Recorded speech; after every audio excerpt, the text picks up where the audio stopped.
The first thing I noticed was the sound of hammers, not Christmas music, not the crackling fireplace I remembered hammers.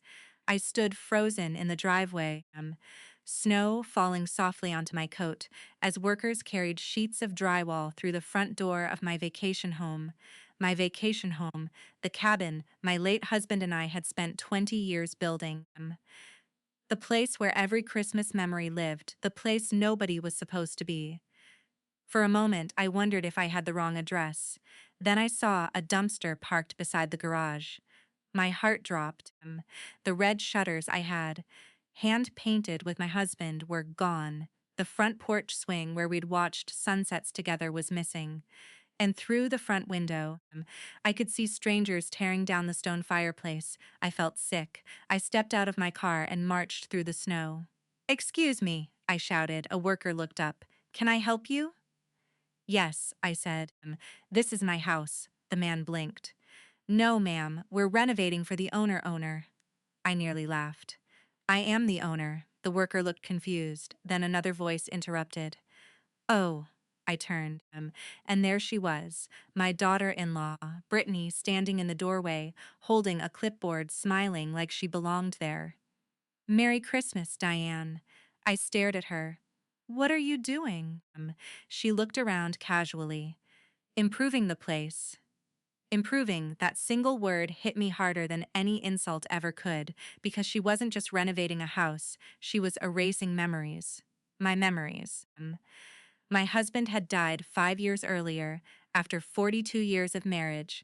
After battling cancer for 18 months, this cabin had become my sanctuary, the last place where I could still feel him. The kitchen where he'd danced with me, the workshop where he'd built birdhouses, the fireplace where we'd spent every Christmas Eve. And now strangers were destroying it, under Brittany's supervision. Without my permission, without even asking, I felt my hands shaking. "Brittany," my voice was dangerously calm. "Tell me why there are construction crews inside my home." She sighed dramatically. "As usual, you're overreacting." I couldn't believe what I was hearing. "Overreacting?" She nodded. "The place was outdated." Outdated, the word echoed in my head. "You haven't used it much lately anyway." I stared at her. The audacity was breathtaking. I had purchased that property 30 years earlier, paid every tax, every utility bill, every repair. Not a single dollar had come from Brittany or my son. Yet she stood there acting like she owned it.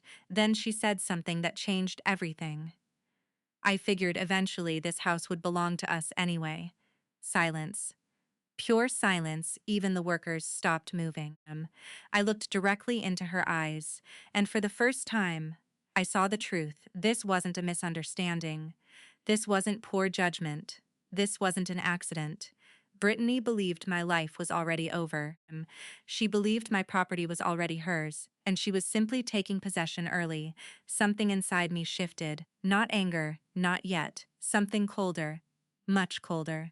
I smiled, and Brittany mistook that smile for surrender. That was her first mistake, because people often think revenge begins with rage. It doesn't. The best revenge begins with patience. And Brittany had just given me the perfect reason to be patient. I quietly turned around, got back into my car, and drove away. Behind me, Brittany looked victorious. She thought she had won. She had no idea she had just started a war she couldn't possibly win. On the drive home, memories flooded back. The first time I met Brittany, the warning signs, the entitlement, the manipulation, the endless little comments. At first, I'd ignored them for my son's sake. Every mother does. You convince yourself things will improve. You tell yourself your son is happy. You swallow your pride. But Brittany never changed. She only became more confident, especially after my son received a promotion and their income increased. Suddenly, everything became about appearances: bigger house, luxury vacations, designer furniture, social media, perfection. And through it all, Brittany developed an obsession with wealth, specifically other people's wealth. Whenever she visited, she asked questions. How much was the cabin worth? How much land came with it? Did I have a will? Who would inherit everything? At the time, I dismissed it. Now I realized she'd been calculating for years. That evening, I called my attorney. His name was Robert, and he had represented my family for almost 20 years. After explaining the situation, there was a long silence. Then he asked one question. Did you authorize any of the renovations? No. Any written permission? No. Any verbal permission? No. Another pause. Then Robert laughed, not because it was funny, because it was unbelievable. Diane, he said, your daughter-in-law has made a very expensive mistake. For the first time all day, I smiled, a real smile, because Robert was right. Brittany thought she was redesigning a house. What she was actually doing was building the foundation of her own downfall. And by New Year's Day, everyone in the family would know exactly what she'd done, including my son, including Brittany's parents, including every person who had spent years believing her version of events. Christmas was coming, and so was the truth. Neither one would be gentle. The room was silent. Not the comfortable silence of a family dinner, the kind of silence that arrives right before everything falls apart. I looked around the table. My son, Michael, seemed confused. My grandchildren were too young to understand what was happening. The rest of the family watched carefully. And Brittany looked terrified. For the first time since I had known her, terrified. I slowly pulled the first document from the folder. Brittany, I said calmly, would you like to explain why you filed renovation permits for property you do not own? Her face lost color. Michael turned toward her. What is she talking about? Brittany forced a laugh. Oh my God, Diane. Seriously? Nobody laughed with her, not a single person. The room remained silent. I placed the permit on the table. Then another. Then another, one after another. Like cards in a collapsing house, Michael picked up the first document. His eyes moved across the page, then the second, then the third. His expression changed, confusion, concerned, disbelief. Brittany, she immediately became defensive. Then explain. Her voice shook slightly. I was helping your mother. The lie came quickly, too quickly. I almost admired the reflex. Almost. Helping me? I asked. Yes, I opened the folder again. Interesting. I removed another stack of papers, contractor statements, signed declarations, invoices, photographs, emails, evidence, lots of evidence. I handed one to Michael. He read it silently, then his eyes widened. The statement came from one of the contractors. A contractor who clearly remembered Brittany introducing herself as the owner, not the future owner. The owner. Michael looked up, his jaw clenched. Brittany. She immediately looked away, a bad sign. Everyone noticed. I continued. Then came the invoice. $80,000. The room erupted. 80,000? Are you serious? What in the world? Voices exploded across the table. My sister nearly dropped her glass. Michael looked stunned.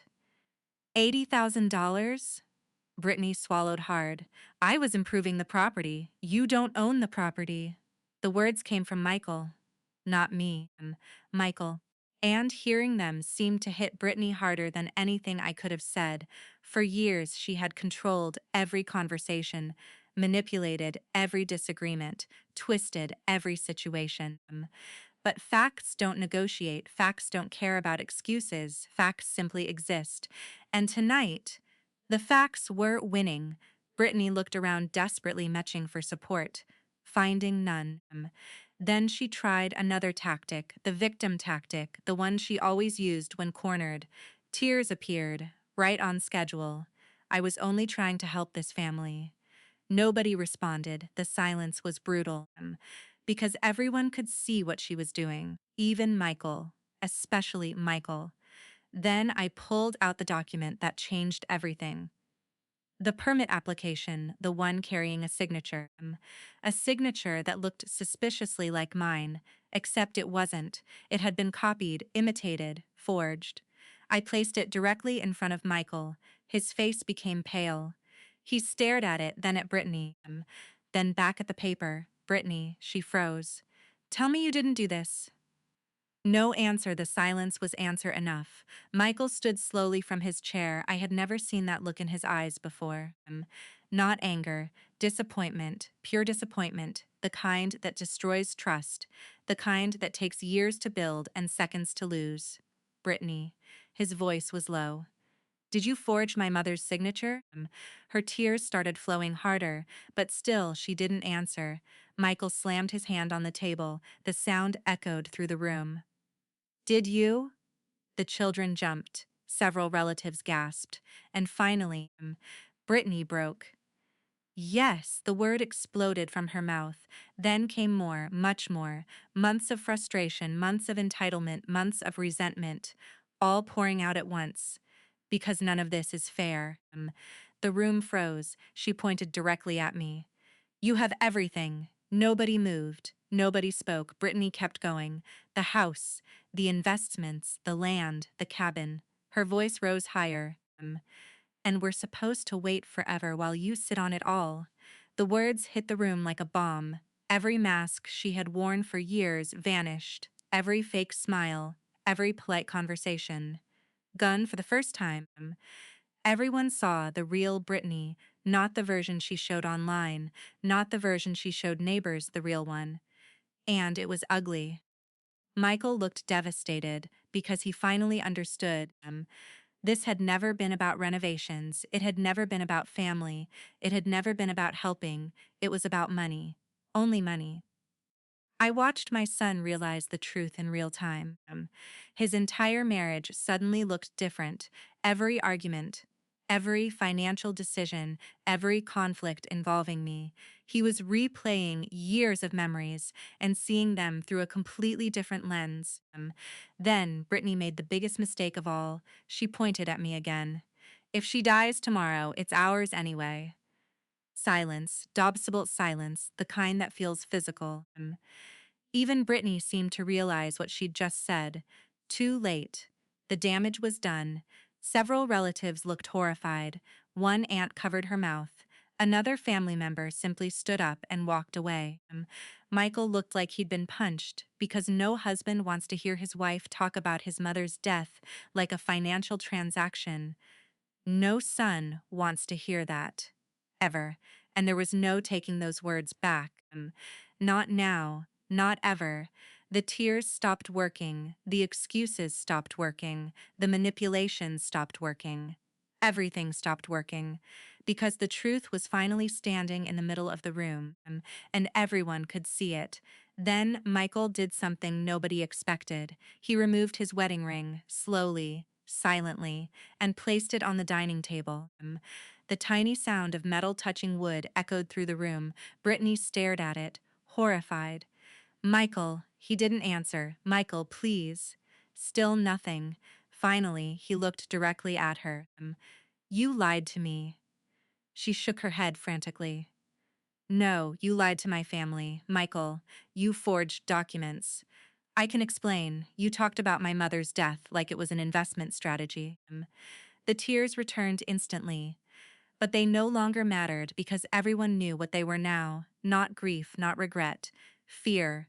Fear of consequences. Fear of losing control. Fear of losing everything. And for the first time in years, Brittany was experiencing exactly what she had made other people feel. Powerless, completely powerless. Then Michael turned toward me, his eyes filled with tears. I'm sorry, Mom. 3 simple words, but they meant everything. Years of distance, years of misunderstandings, years of manipulation, suddenly breaking apart. I stood and hugged my son, and for a moment, neither of us spoke. We didn't need to. Some wounds heal through words, others heal through truth. This was truth caught, painful, necessary. Across the room, Brittany sat alone. Nobody defended her. Nobody comforted her. Nobody argued on her behalf because there was nothing left to argue. The evidence was overwhelming. The confession was public. The truth was undeniable. And as Christmas Eve came to an end, Brittany finally understood something she should have learned years ago. The people who believe they are entitled to everything often end up losing the most. And her biggest losses were only beginning.